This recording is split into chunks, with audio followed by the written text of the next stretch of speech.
तो स्वागत है दोस्तों यूट्यूब चैनल टोटल प्रैक्टिकल में। जैसा कि चैनल का नाम है टोटल प्रैक्टिकल, तो आज फिर आपको टोटल प्रैक्टिकल चीज़ें ही दिखाई जाएगी। ठीक है। और जिस चीज़ को आप देख रहे हो ये इंसुलेटर है। वैसे इंसुलेटर आपने देखा होगा और मैक्सिमम आपने देखा होगा जो इंसुलेटर बने होते हैं वो पोर्सलिन के बने होते हैं, बट ये पॉलीमर इंसुलेटर है। समटाइम इसे सिलिकॉन रबर इंसुलेटर के नाम से भी जाना जाता है। ठीक है। बट ये पोर्सलिन इंसुलेटर का रिप्लेसमेंट है।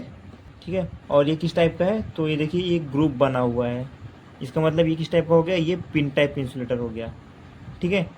अब ये इसको फिक्स कैसे किया जाता है, तो ये देखिए इधर इस नट बोल्ट के थ्रू इसे सपोर्ट में फिक्स कर दिया जाता है। ठीक है। ये एंड फिटिंग कहलाता है, ये दोनों एंड फिटिंग कहलाते हैं। ठीक है। ये दोनों एंड फिटिंग कहलाते हैं। सपोर्ट स्ट्रक्चर पे आप इसे नट के थ्रू ऐसे फिक्स कर दीजिए और इस टॉप से कंडक्टर को पास किया जाता है, इसलिए इसे पिन टाइप का इंसुलेटर कहा जाता है। ठीक है। अब यहाँ से लेकर यहाँ तक का जो डिस्टेंस है, ठीक है, उसकी बात करते हैं। तो जैसे ही आप इसके इस ऊपरी लेयर को कट करोगे आपको कोर मिलेगा।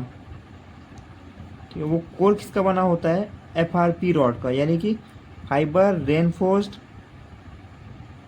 Epoxy resin rod. ठीक है। इस चीज़ का बना होता है। ये कोरोजन रेजिस्टेंस होते हैं। ठीक है। और कोरोजन रेजिस्टेंस होने के साथ साथ हाई इंसुलेशन प्रोवाइड करते हैं, इंसुलेशन रेजिस्टेंस प्रोवाइड करते हैं, सॉरी, है ना, हाई इंसुलेशन रेजिस्टेंस प्रोवाइड करते हैं। ठीक है। और फिर ये जो मटेरियल दिख रहा है ये सिलिकॉन एलॉय का कोटिंग होता है और इसकी लेंथ जो है लगभग 3 mm होती है। ये कोर के ऊपर इसकी कोटिंग कर दी जाती है। ठीक है। और इसको बोलते हैं वेदर शेड। ये कोर को प्रोटेक्ट करता है एक्सटर्नल इन्वायरमेंट के से। अब इसका एडवांटेज ये होता है कि जो पोर्सलिन इंसुलेटर होता है वो हैवी होता है बट ये लाइट वेट है और इसका जो मेंटेनेंस है वो भी बहुत लो है। ठीक है। इसके साथ साथ क्या है कि इसको आप पॉल्यूटेड इन्वायरमेंट में भी यूज कर सकते हो। दूसरा एडवांटेज इसका ये है कि जैसे पोर्सलिन इंसुलेटर जो होता है वो जब डैमेज होता है तो उसमें हॉट स्पॉट आ जाता है, क्रैक्स आ जाते हैं, तो उसको ढूंढना बहुत मुश्किल हो जाता है। ठीक है। अब इसमें इस केस में क्या होता है कि जैसे ये पंचर होता है या जब ये डैमेज होता है, जब फॉल्ट के टाइम पे ये फ्लैश होने से ये जल जाता है, तो इसको ट्रेस करना बहुत आसान हो जाता है। ठीक है।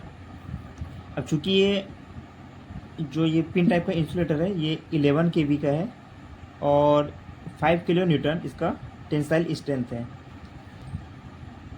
ठीक है। तो मैंने आपको क्या बताया, मैंने आपको बताया कि इसको बोलते हैं वेदर सेट, एक्सटर्नल एनवायरनमेंट से कोर को बचाता है। और इसकी जो कोटिंग है ये सिलिकॉन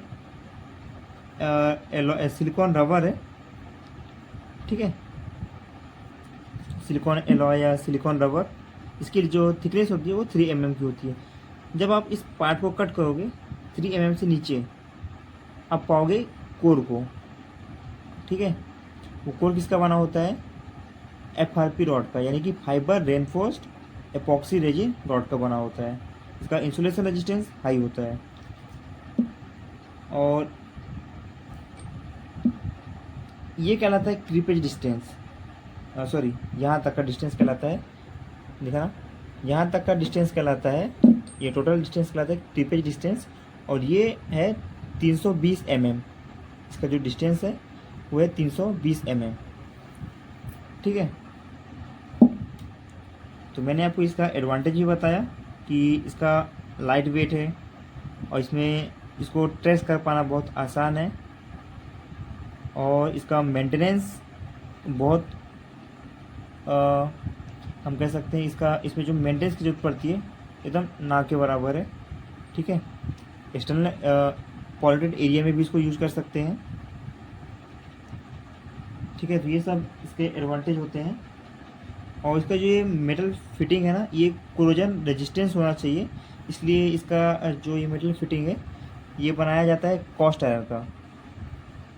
ठीक है, समटाइम ये ग्रेफाइट कास्ट आयरन का भी यूज किया जाता है।